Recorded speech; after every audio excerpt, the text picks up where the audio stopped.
The second to last reading that we're looking at in this unit of essays that I think pertain to some of the main themes and ideas that we're looking at in this class was a sermon that was written by Joseph Butler.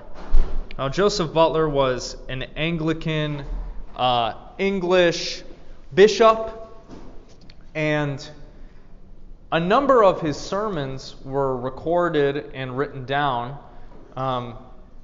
He was also a theologian and philosopher who commented, I know, on John Locke's philosophy and who else? Thomas Hobbes' philosophy, though we didn't look at him in this class either. But the reason we're looking at this text today is because it relates to, well, logic and argumentation. When we are using logic and argumentation in our daily lives, in what context is that occurring? Are you having arguments with yourself internally?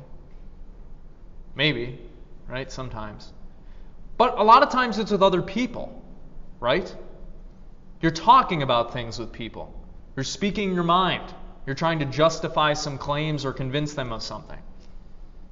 And how do we do that? Through interpretive dance? No, how do we do that?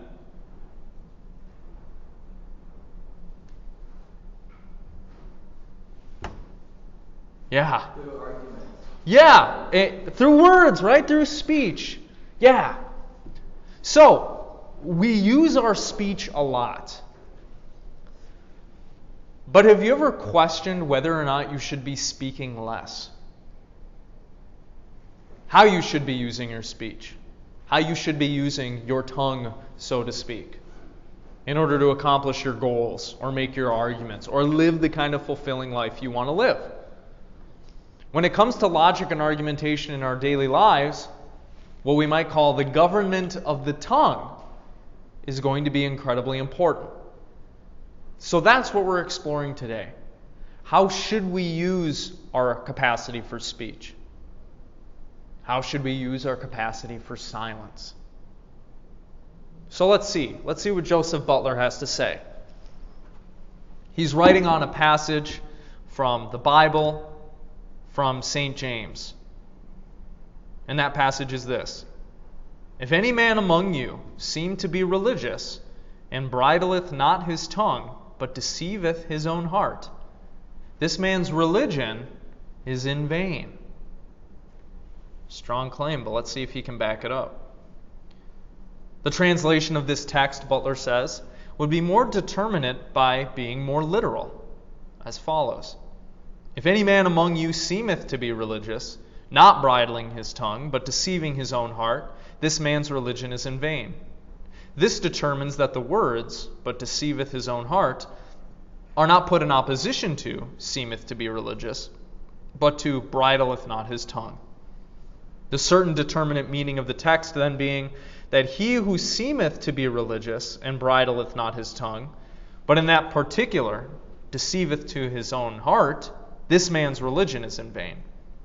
We may observe somewhat very forcible and expressive in these words of St. James. As if the apostle had said, no man surely can make any pretenses to religion, who does not at least believe that he bridleth his tongue.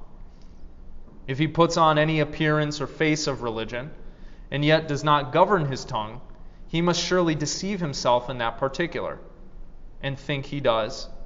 And whoever is so unhappy as to deceive himself in this, to imagine he keeps that unruly faculty in due subjection, when indeed he does not, whatever the other part of his life be, his religion is vain. The government of the tongue being a most material restraint which virtue lays us under. Without it, no man can be truly religious. So he's talking about Christianity here, obviously. But I think we're going to be able to draw some more general ideas about the power of speech and the power of keeping it in line. Have you ever said something that really hurt someone? Have people said things to you that really hurt you? This is a common experience. right? Now, how often do you think people actually think about what they're saying or whether they should be saying something? Genuine question, not rhetorical.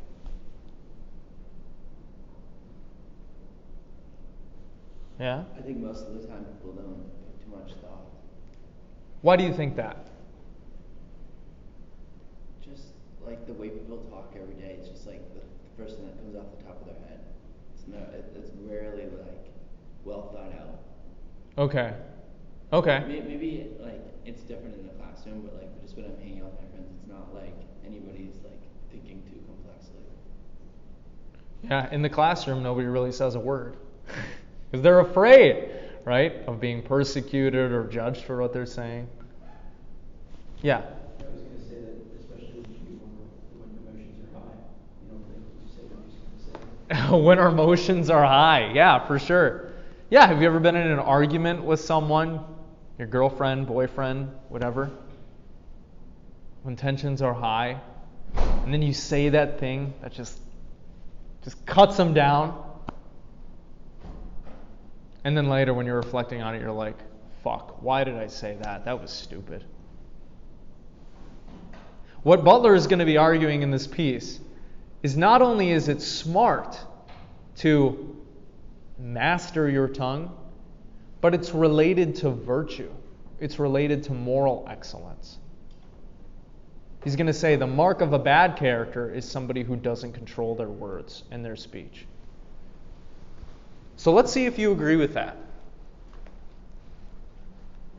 First, what is the general vice or fault here referred to?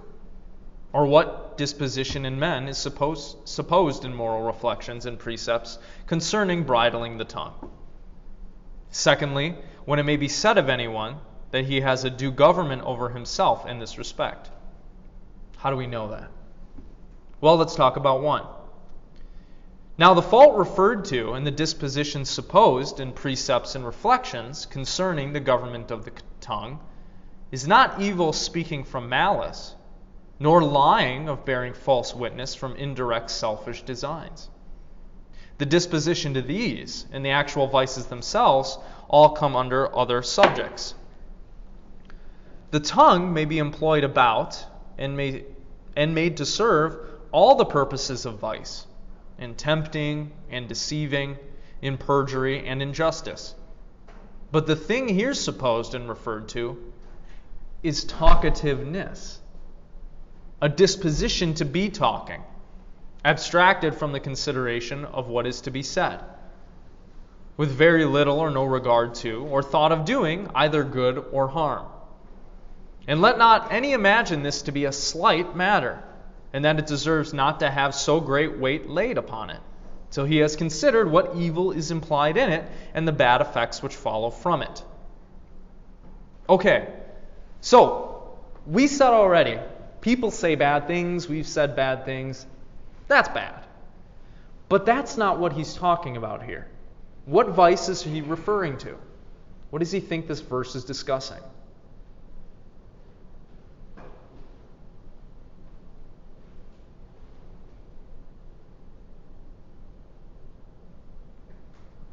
Yeah. Just talking to fill the silence. Right. Having the disposition to be a chatty Cathy, as somebody might say, to use an old-timey phrase. Right. Just mindlessly speaking. La-da-da-da-da, I have to speak. Silence is uncomfortable. I'm not thinking about what I'm saying at all. Blah-da-blah, talk, talk, talk. Now, why do you think he's going to consider that to be a vice? Or a moral defect, or a flaw?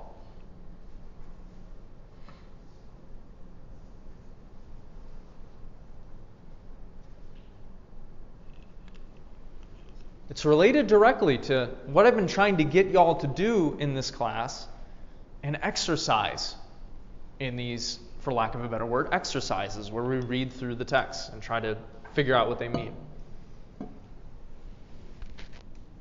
What's bad about having this disposition to speak?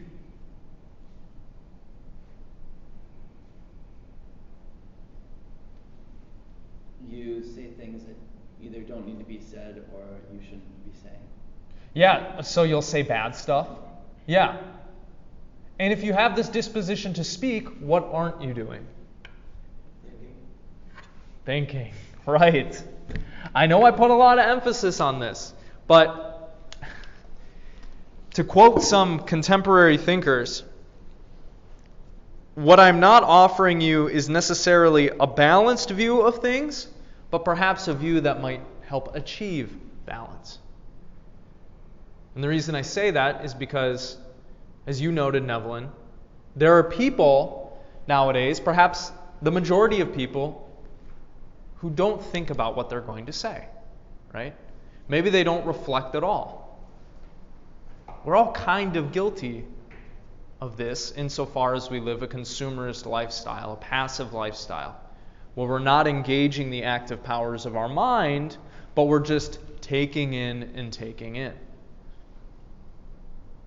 Right, so the disposition to talk would seem to imply that they're not using their powers to think.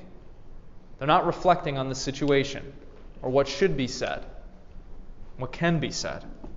That's certainly a part of it. It is perhaps true that they who are addicted to this folly would choose to confine themselves to trifles and indifferent subjects, and so intend only to be guilty of being impertinent. But as they cannot go on forever talking of nothing, as common matters will not afford a sufficient fund for perpetual continued discourse, when subjects of this kind are exhausted, they will go on to defamation, scandal, divulging of secrets, their own secrets as well as those of others. Anything rather than be silent. They are plainly hurried on in the heat of their talk to say quite different things from what they first intended, and which they afterwards wish unsaid, or improper things, which they had no other end in saying, but only to afford employment to their tongue. And if these people expect to be heard and regarded, for there is some content merely with talking, they will invent to engage your attention, and when they have heard the least imperfect hint of an affair, they will, out of their own head, add the circumstances of time and place and other matters to make out their story and give the appearance of probability to it. Not that they have any concern about being believed, otherwise than as a means of being heard. The thing is to engage your attention, to take you up wholly for the present time. What reflections will be made afterwards is in truth the least of their thoughts. And further, when persons who indulge themselves in these liberties of the tongue are in any degree offended with another, as little disgusts and misunderstandings will be, they allow themselves to defame and revile such a one without any moderation or bounds, though the offense is so very slight that they themselves would not do nor perhaps wish him any injury in any other way. And in this case, the scandal and revilings are chiefly owing to talkativeness and not bridling their tongue, and so come under our present subject. The least occasion in the world will make the humor break out in this particular way or in another. It is like a torrent which must and will flow, but the least thing imaginable will first of all give it either this or another direction, turn it into this or that channel, or like a fire, the nature of which, when in a heap of combustible matter, is to spread and lay waste all around. But any one of 1,000 little accidents will occasion it to break out first either in this or another particular part. So there are a lot of things there that he's saying that are probably going over our heads because the language and the writing style is different. But what is he bringing up? Do you know people in your life who have this disposition for talkativeness? Maybe your mom or your aunt or one of your uncles or a cousin, a friend. Do any of you know somebody like this? They talk and talk and talk. What do they end up doing, according to him?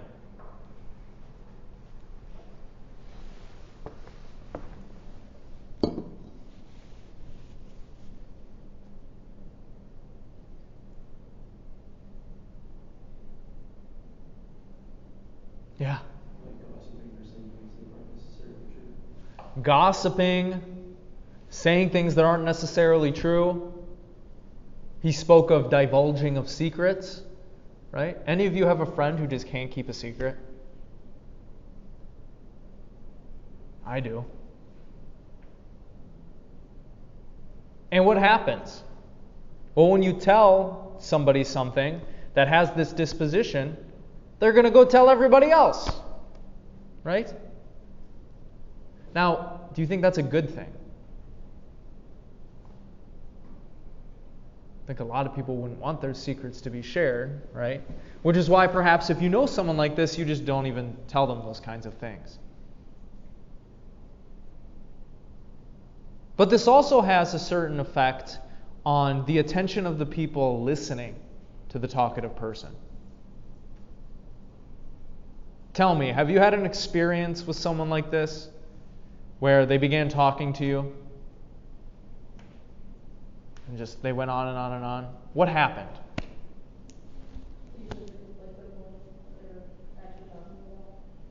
They just go on in all these different directions, right? And you're wondering, okay, what's the thread here? You start tuning them out. You don't even listen to them, right? Maybe you know somebody who's like this, and when you talk to them on the phone, like my mother does, her sister's like this, she'll just like put the phone down, and then she'll go do something. And she comes back and my aunt's still talking. Now, obviously that's not good for relationships, right? So, if you're concerned with being heard, if you're concerned with people taking you seriously, that should imply something about how often you talk and what you say, right? Think about that. That's going to be the overarching theme here. If you want to be taken seriously, if you want people to listen to you, to be convinced, to believe you, all of this stuff related to argumentation, Butler is going to say government of the tongue is extremely important.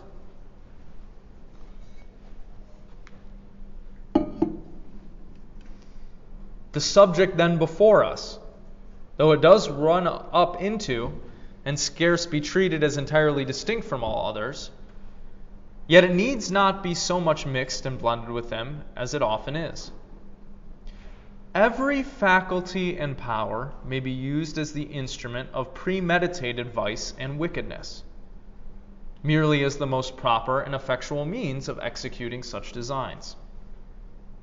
But if a man, from deep malice and desire of revenge, should meditate a falsehood, with a settled design to ruin his neighbor's reputation, and should with great coolness and deliberation spread it, nobody would choose to say of such a one that he had no government of his tongue.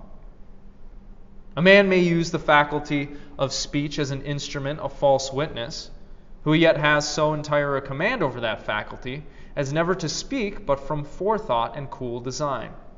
Here the crime is injustice and perjury, and, strictly speaking, no more belongs to the present subject than perjury and injustice in any other way. But there is such a thing as a disposition to be talking for its own sake, from which persons often say anything, good or bad, of others, merely as a subject of discourse, according to the particular temper they themselves happen to be in, and to pass away the present time.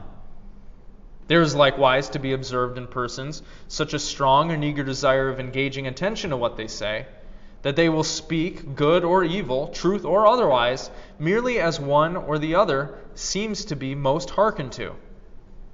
And this, though it is sometimes joined, is not the same with the desire of being thought important and men of consequence.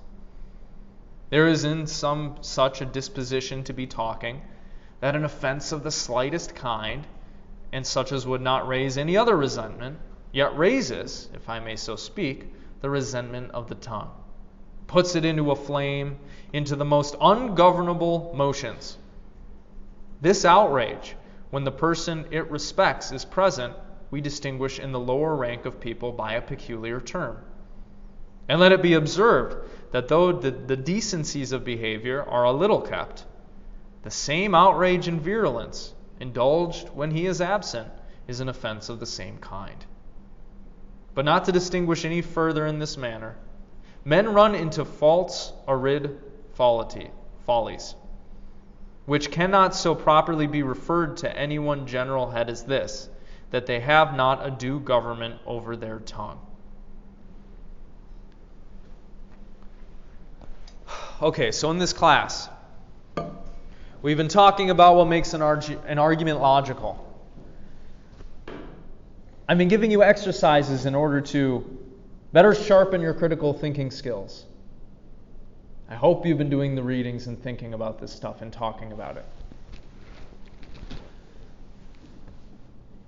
But having knowledge of all that stuff isn't enough, right?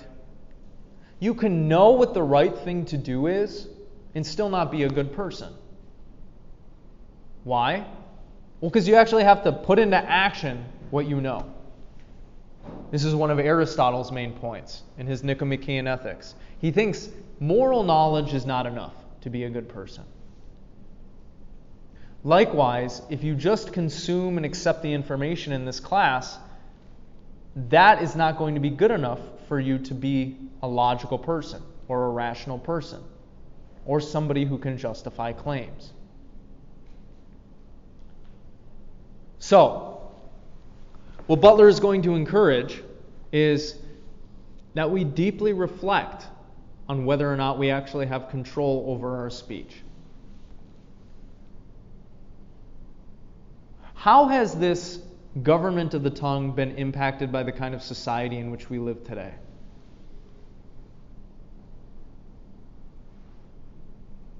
Tell me, what is our society like? What do you do? What are your activities? What is a part of your daily life?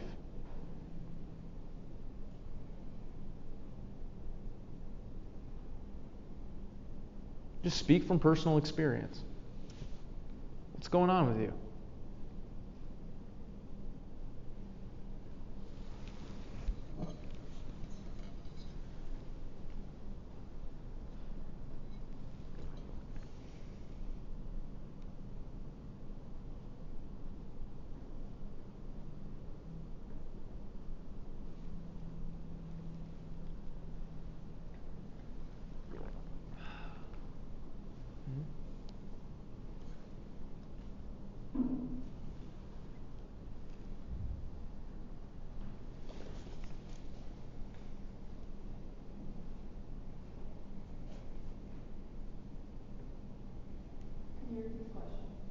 What do you do in your life? Yeah. I wake up, I go to the gym, I go to class, and I go to work. Okay. That's a good general sketch. Do you talk on the phone? I don't really like it. Do you text? Yeah. Do you use social media? Try not to, but yeah. Okay. Do you post things on social media? What kind of effect do you think social media is having on the government of our tongues? Positive or negative? Yeah. Probably negative because you're not held accountable for what you put on there a lot of times, and so you don't I guess maybe that might be good because you don't conform to social norms. But it also could be bad because you just say some crazy stuff. Does anybody here post things online they would never say in real life? I have. Don't be afraid to admit it. Maybe you haven't. That's fine. Isn't it kind of amazing what this technology and these platforms give us the capacity to do? A lot of times on social media, we just kind of react, right, to what we see on our feeds, and we don't really think about it. And maybe we leave a hateful comment or a derogatory remark. Do you think that's good? Is that serving the world and helping people? Just think about the comments you're leaving on social media. Are you a positive force for good and moral progress? What do you think? Yeah. I feel like every time, like I'm like scrolling through Instagram or something, the only time I comment is like when it's negative. When you're angry, right? You're like, this guy's a fucking idiot. I gotta set him straight. Right? Stupid. Brain dead take, bro. Right? Yeah. The only time I comment on anything, and I don't even use social media at all, is to tell somebody that they're wrong. Have you noticed this? Is this something that you experience too? Yeah. I honestly try not to. Like, I feel like a lot of the times, like, there are always, like, comments on, like, the stupidest shit about something. Like, I try to keep my own peace about it, so I try to just not. If I see some stupid shit online, I'm like, you know what? This is just not my surface or my own peace. Right. It can be hard to rein that in, right, though? At least in my experience. Now, it's a very instinctive thing, right? It's a very reactive way to comment and to speak and to use your voice in that way. But you should reflect on the kind of impact that it is having on you and other people. Is it building you up? Is it building them up?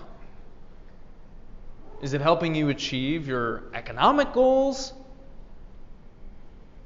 Is it helping you, pushing you one step further on the path to your dreams? If not, why do we do it? Should we do it? These are things that we should be thinking about, right? Because a word can be very powerful. Maybe you remember somebody you didn't even know that well, what they said to you one time, right? That is the power of the word. And so if we're going to take Butler's moral lessons and analysis to heart here, you can reject them. That's fine. I'm just saying, if you want to accept this, that should lead you to reflect on how you are using your capacity for speech. Let's continue. And this unrestrained volubility and wantonness of speech is the occasion of numberless evils and vexations in life. It begets resentment in him who is the subject of it, sows the seed of strife and dissension amongst others, and inflames little disgusts and offenses, which, if left alone, would wear away of themselves. It is often of as bad effect upon the good name of others as deep envy or malice. And, to say the least of it in this respect, it destroys and perverts a certain equity of the utmost importance to society to be observed, namely, that praise and dispraise, a good or bad character, should always be bestowed according to desert. The tongue, used in a licentious manner, is like a sword in the hand of a madman. It is employed at random. It can scarce possibly do any good, and for the most part does a world of mischief, and implies not only great folly and a trifling spirit, but great viciousness of mind, great indifference to truth and falsity, and to the reputation, welfare, and good of others. So much reason is there for what St. James says of the tongue.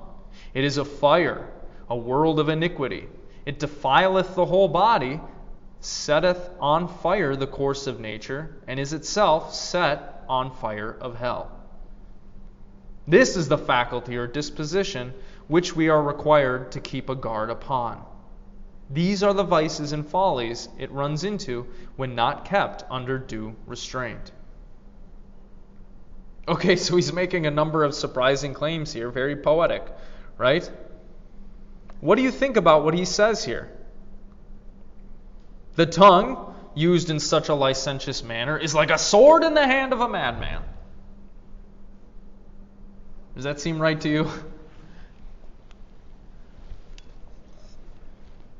Yeah. It's a little dramatic, but I see the point. Okay, what's the point? The point is that it can do a lot of harm if the wrong person Yeah. I mean, think about the people in your life that are the gossipers, that talk a lot. Butler is claiming it does a world of mischief. They imply a great folly and a viciousness of mind, indifference to truth and falsity, and to the reputation of others. Has that been true in your experience?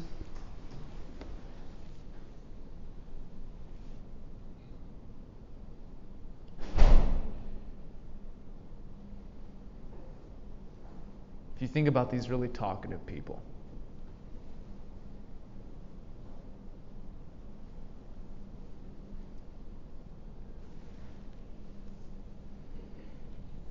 I mean, I guess when you first start to know that, it comes to a point where, like, if you know them for so long, you know that whatever they're saying probably isn't true.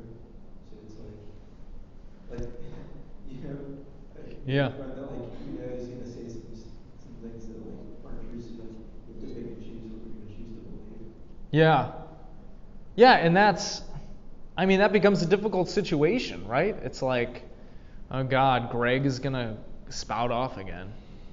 Oh, don't listen to him. Greg gets like that, right? What I've noticed in my life, but maybe this doesn't hold for you in your experience, is, people who have this disposition for talkativeness, they don't think about what they're saying. They don't think about how it could harm others or themselves. They're just talking.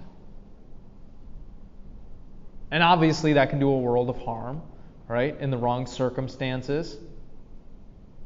But it also kind of undermines, as you said, their own epistemic credibility. If you know somebody just has a disposition to talk, how likely are you to listen to them and to think what they're saying is true?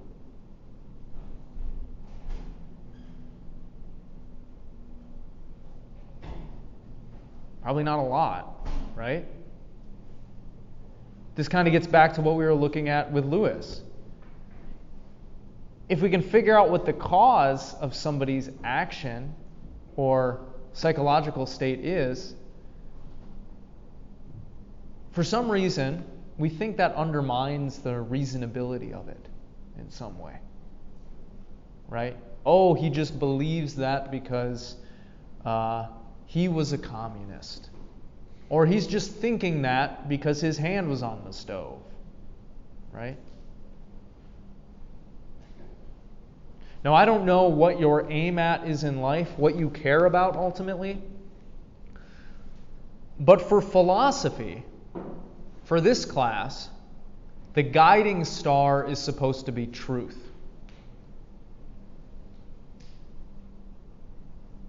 And Butler also has a concern with that, with truth. Which is why he's going to say this disposition is a vice. Because the person isn't caring about the truth at all, and they're not aimed at it. It's just like they're a motor that's running. Bless you. Let me ask you about what St. James here says, and then we can move on to the next paragraph. He says of the tongue, it is a fire, a world of iniquity. It defileth the whole body, setteth on fire the course of nature. What do you think he's saying there? What does that mean?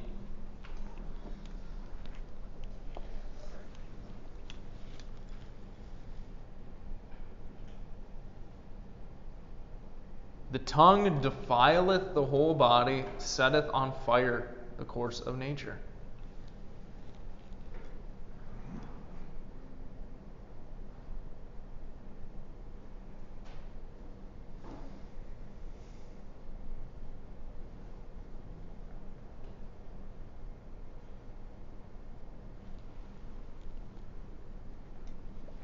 Old-timey language, I know, but I'm sure you can derive something from it.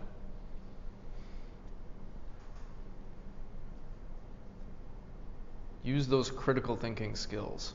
What could he mean here? I'll wait.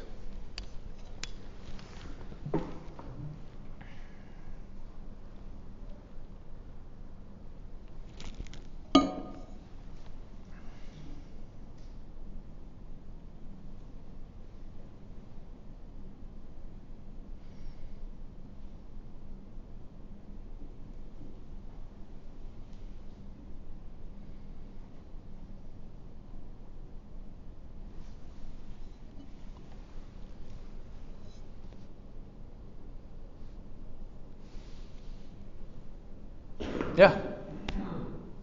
It discusses the effect that you can cause harm and destruction as well. Yeah. With words. Yeah. So how, if you're using your tongue inappropriately, Butler might say, how would that defile your body?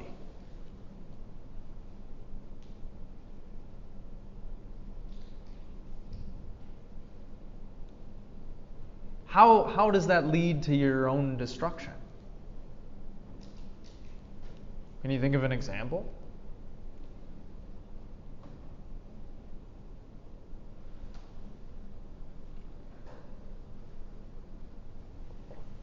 Yeah? I mean, if you just like lie, then like you're just hurting your own like reputation and like trustworthiness. True. Yeah. Yeah, have you ever, let's take an even simpler, more common example. Have you ever been in a situation in which you're talking to someone and it's a difficult conversation and you have a little bit of anxiety and you end up just agreeing to something that you don't want?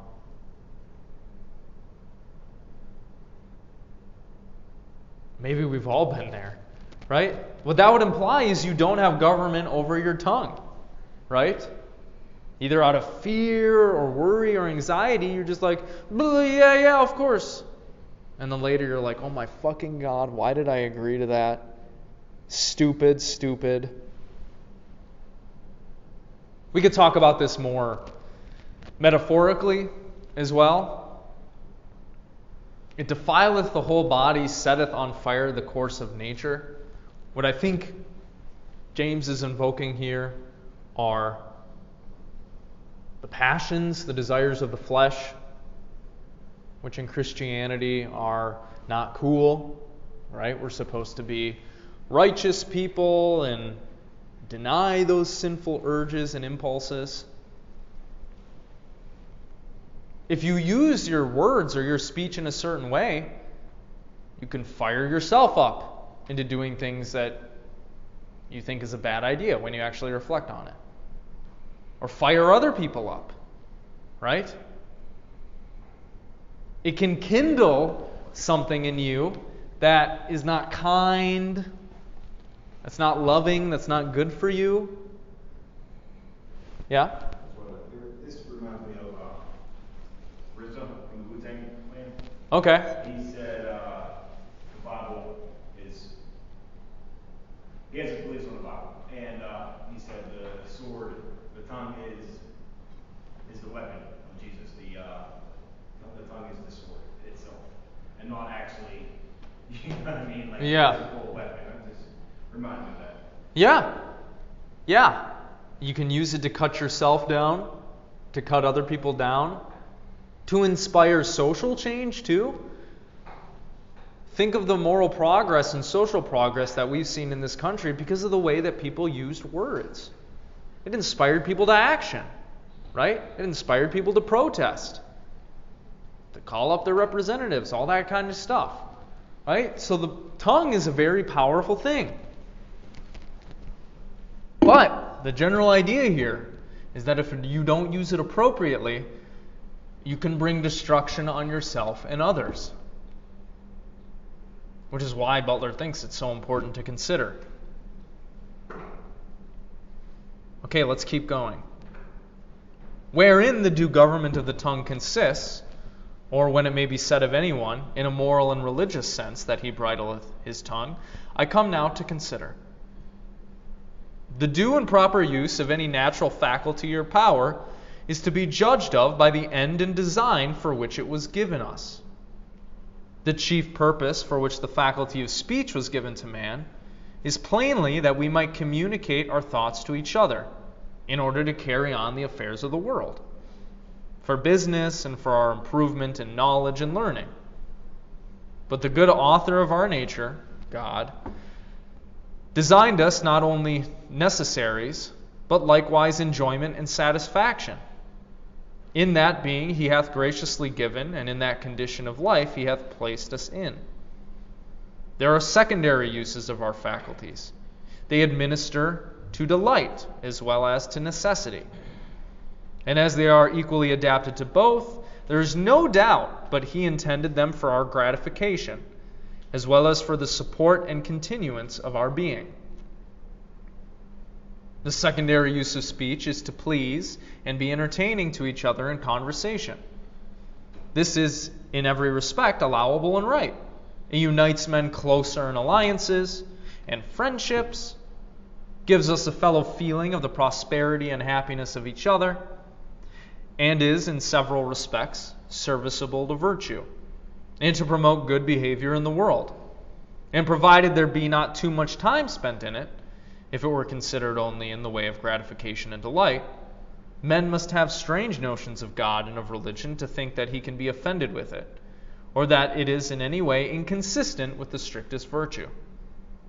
But the truth is, such sort of conversation, though it has no particular good tendency, yet it has a general good one. It is social and friendly, and tends to promote humanity, good nature, and civility. Okay, so why does he think God gave us speech? Two primary uses.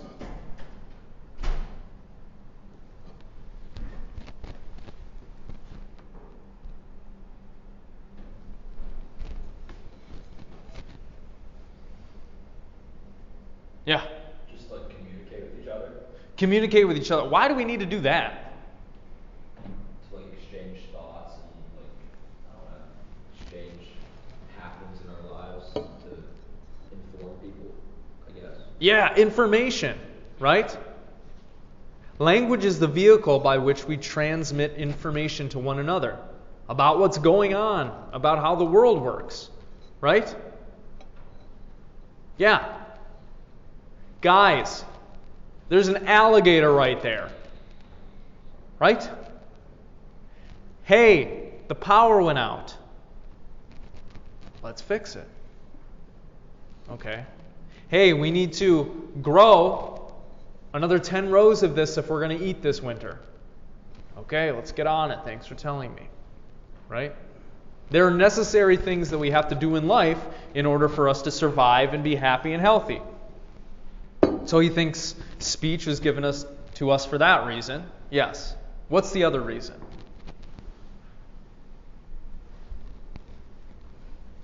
Here, I'll scroll down so you can see it plainly.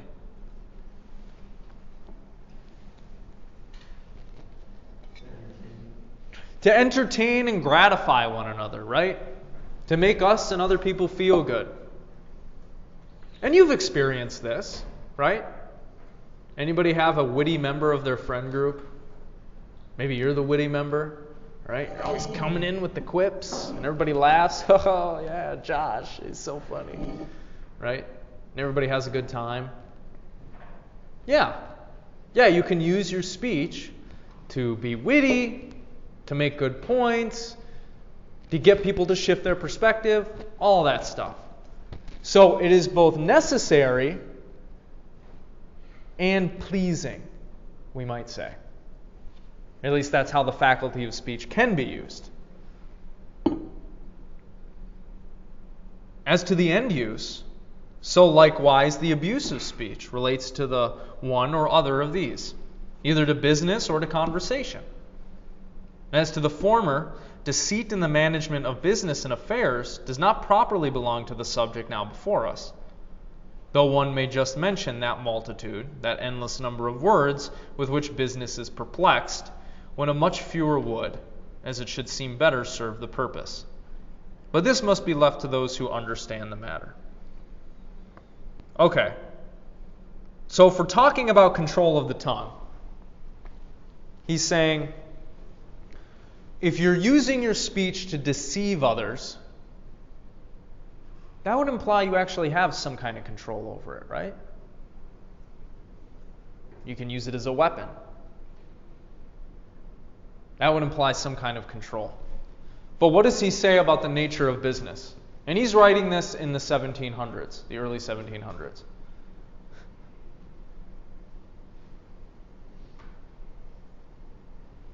If you ever read law or cases of law or contracts or business documents, what are they like?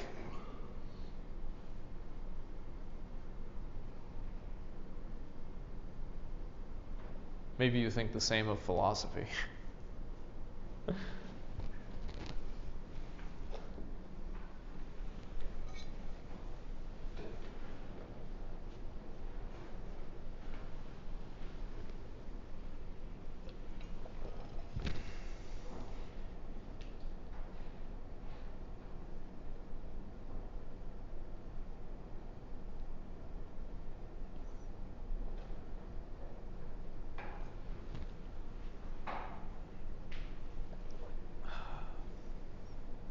Yeah?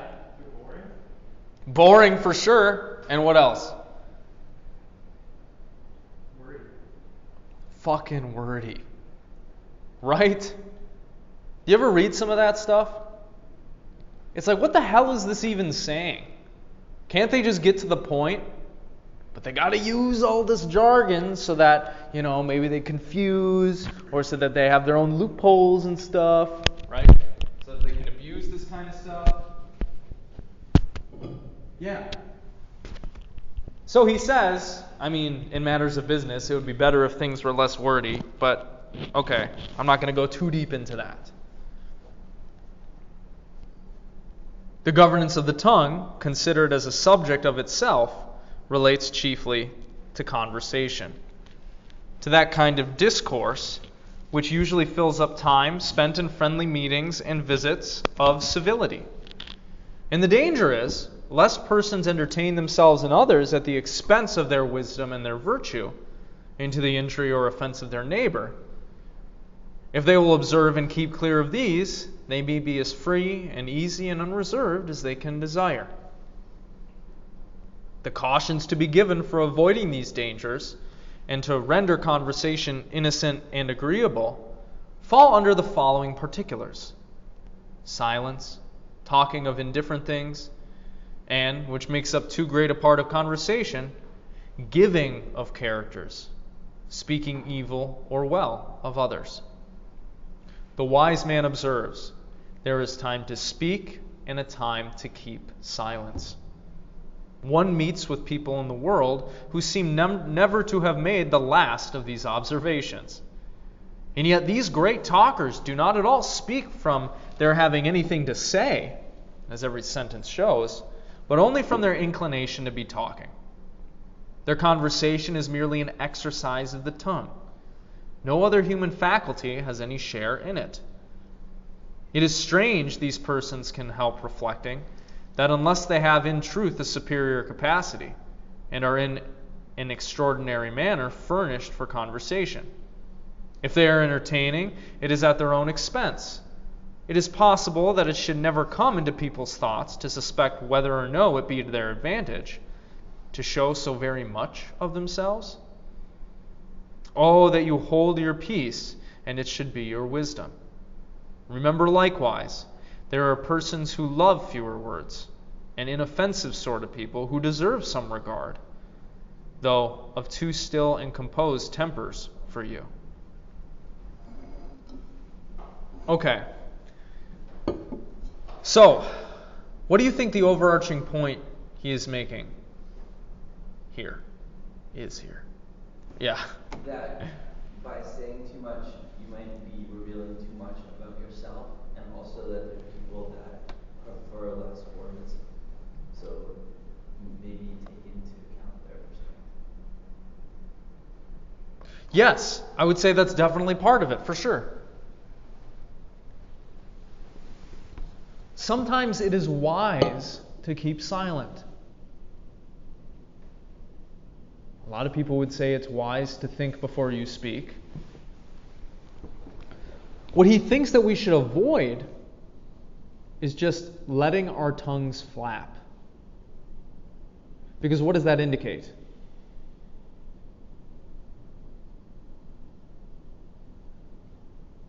This might be a strong word, but maybe you'll follow me in thinking this. it implies a kind of narcissism. Because you're not giving any regard to what anybody else wants or what they want to hear or what they don't want to hear or the impacts that your words have on people. If you're just talking and talking and talking for talking's sake. Because why else would you be talking? If you're just doing it aimlessly and mindlessly. Just to fulfill some sort of desire or personal satisfaction, right? It's inwardly focused. It's not outwardly focused and considerate.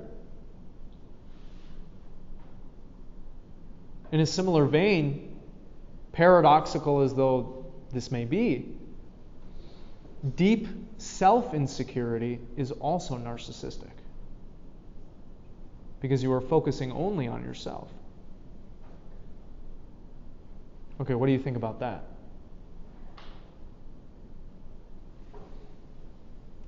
Do you think that this talkative disposition implies a kind of narcissism? Or am I completely off base? I don't mind pushback. You can tell me I'm an idiot. Maybe don't use those words.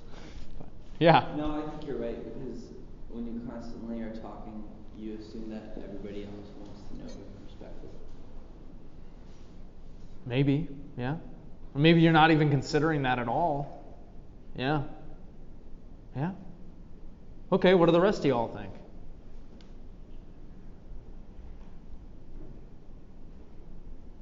Yeah. I agree with that. I think like the most common description of somebody who talks like that is, people say that they love hearing the sound of their voice. Right. Yeah, that's a phrase that we use, right? They love hearing the sound of their own voice. And is it conscious? Like, are they like, oh yeah, my voice is the shit. I gotta listen to that. Listen to me, buddy. Are they doing it consciously and intentionally, do you think?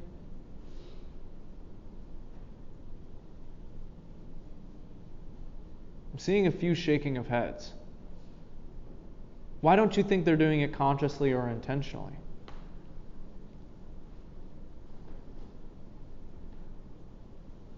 I think it's more like a personality trait, like if you're narcissistic, so like everything you do is kind of affected by that. That's just how you act generally. Okay, it's like an automatic process Yeah. or something. I've never heard someone say to me, yeah, I talk because it makes me happy. So it would seem like, just like a lot of other things that we do, it's unconscious or it's not intentional, right?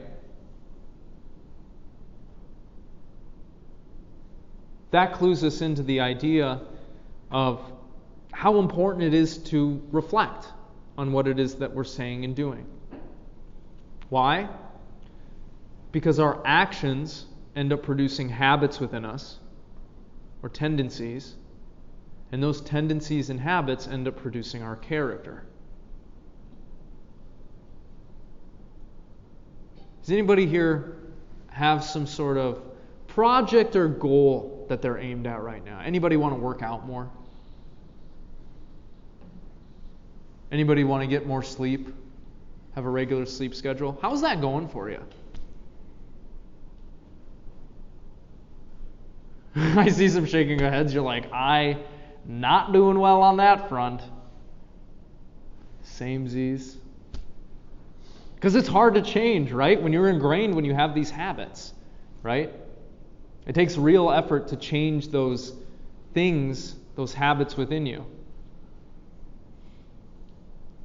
I believe, I could be wrong, the Greek word for character means literally like a mark or an etch.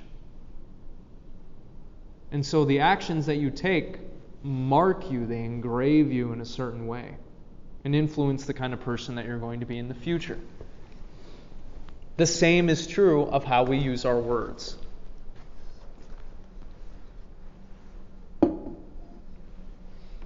He goes on to provide an example.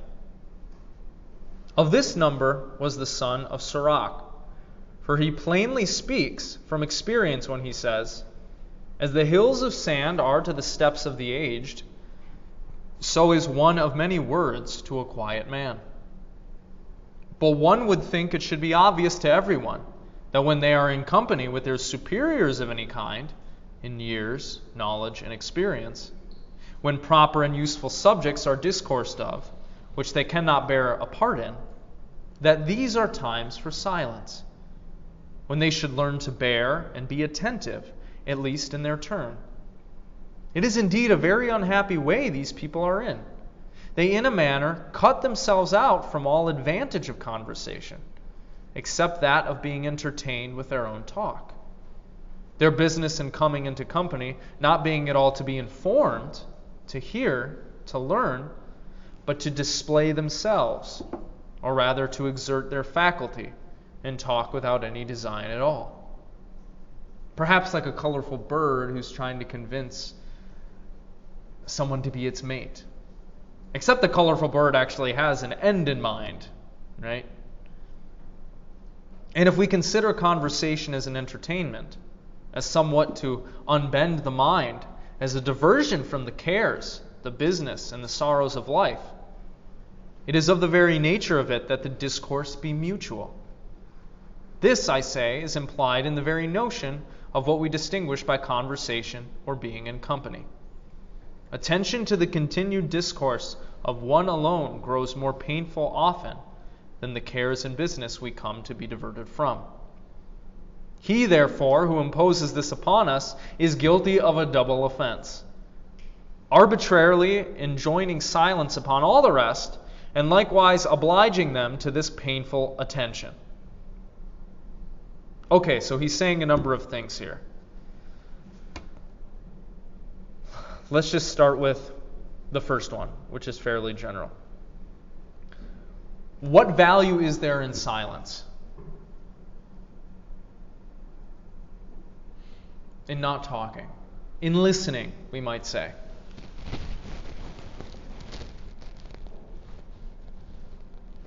You get to hear other people's perspectives and maybe understand how yours unfolds.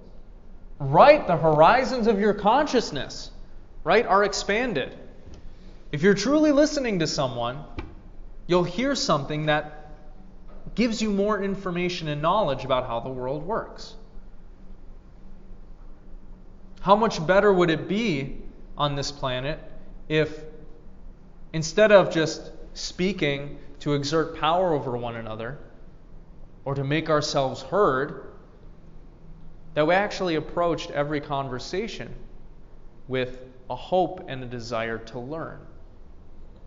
That we presume the other person has something that they could teach us. Okay, so that's one good thing, right? Silence can help you be informed. You can hear and learn.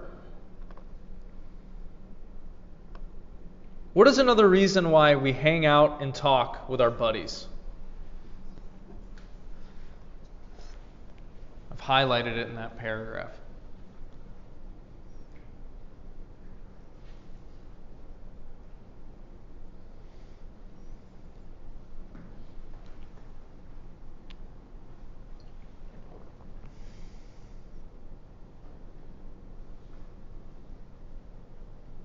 Anybody here play games on Discord with their friends and talk to them? Why do you do that? Just to catch up with them, I guess. Trying to see what they're up to and call them and stuff. Catch up. Yeah, and what else? Just to hang out, to be like around them, I guess. Like virtually, obviously, but. Yeah, and why would you do that? Yeah? Because the silence is painful. Silence might be painful, sure. How about to have fun? Right? To have a good time. One of the reasons Butler says we engage in conversation is that it helps unbend the mind. It distracts us or diverts us from those things that we're grasping onto and worrying about, right? So we use it as a distraction, we use it as entertainment, we use it to catch up and have fun, right? Divert us away from the sorrows of life. Maybe you feel like you need to talk to people because you're like, I can't be alone with my own thoughts. Oh my God, they're so painful, right? But when you're in conversation with someone who just wants to talk, what does he say that they're doing? How are they guilty of a double offense?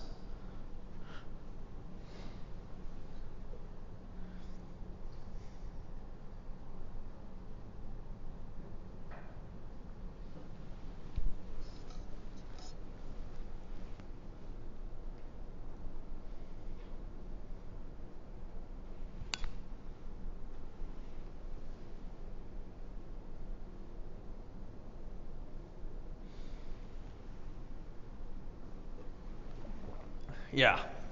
He's making everybody listen to him, but then he's also not being able to enjoy the company of others because he's the one talking. Yeah, that may be true. Yeah.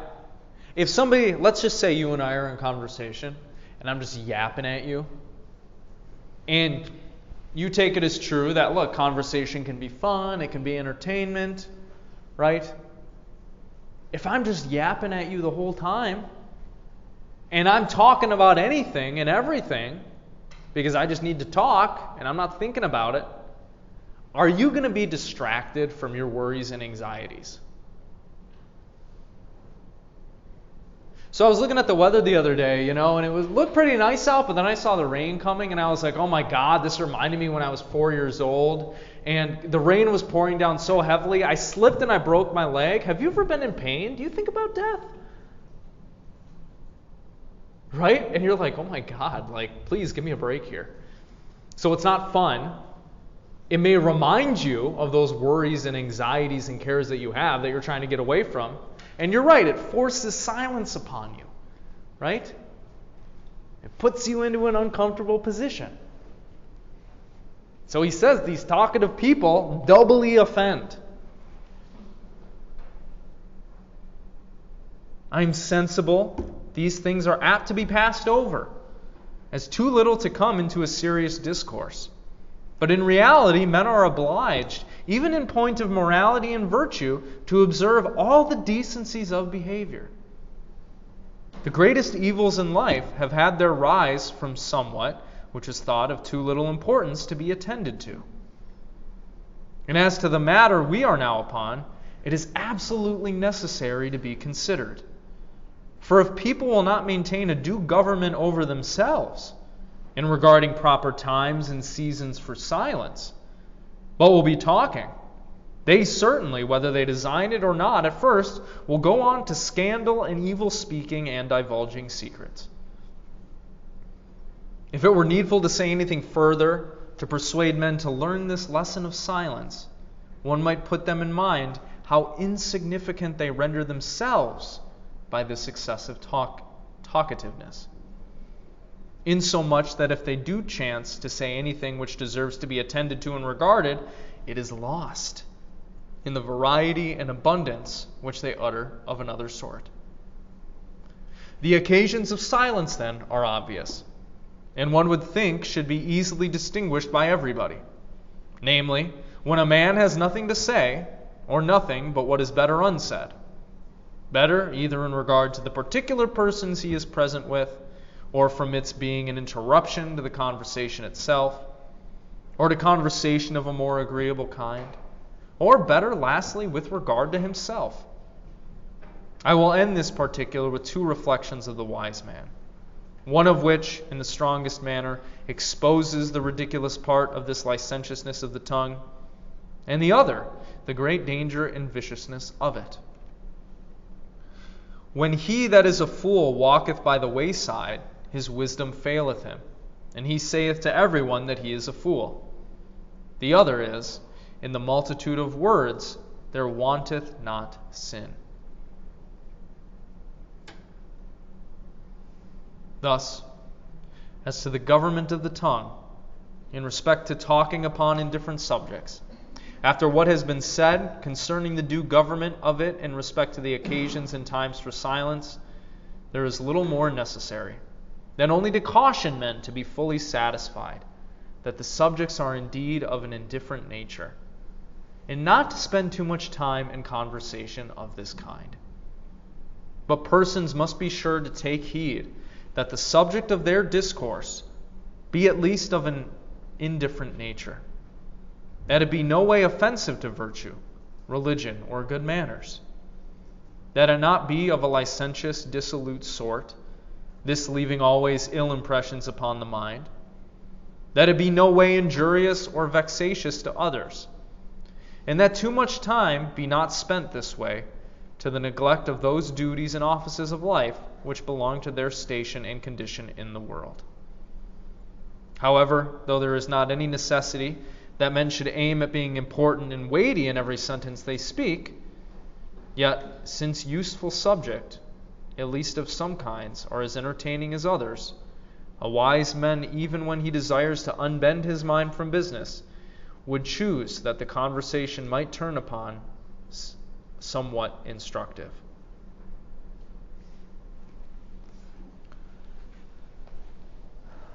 So, silence can help us learn and grow. If we're silent, we can't say things that are going to cause other people trouble, right? And you could think about it this way too. If you are a person of few words, when you do speak, are people going to be less or more likely to listen to you? More likely. Why do you think that? Because there's no filler words, or it's kind of rare that you speak, so people are more inclined to listen. I guess. They'll think it's weighty, it has relevance, right? Yeah, I'm inclined to agree. I think Butler would agree too. So there are a bunch of reasons why we want to avoid talking a lot or using our tongue in certain ways. It can further alienate us from ourselves. Think of the negative self-talk that you engage in. It can harm others. It can prevent progress. It can lead you down a bad path, right? It can do all those things. And thus, what I think he's advocating for is that more people recognize and lean into the virtue of silence. We'll just end with talking about that. What do you think about that? Do you think silence is a virtue? Or can be? Or that it's good, that it's bad? Tell me what you're thinking. I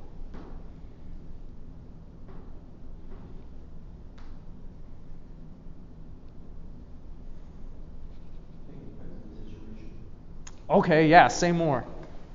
So obviously you want it to be silent if you're honestly, and the other things that, or if you just have one day, and you're just kind of annoyed, you just don't want to deal with anything. Yeah. But there's other times where maybe something needs to pull you out of a dark place. Sure. Yeah. Yeah, I think that's a great point.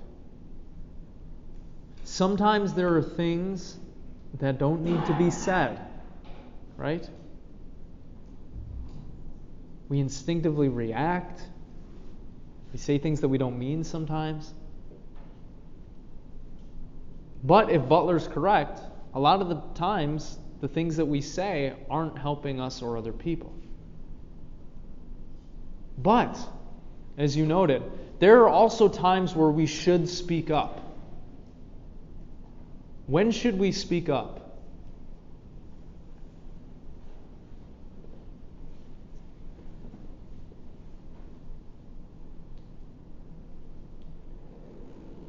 When something bad is happening that needs to be changed.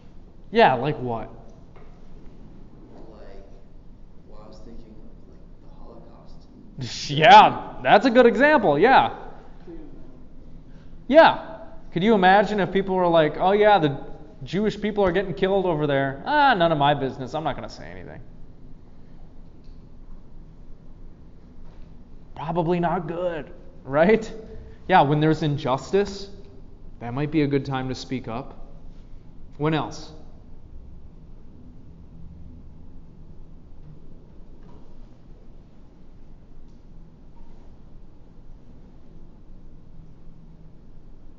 How about when your friend is about to do something really, really stupid? You think that's a good time to speak up?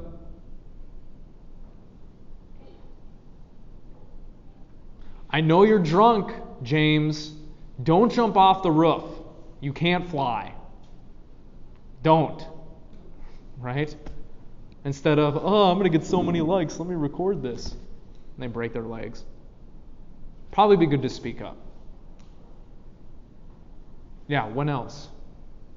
Any other ideas or examples?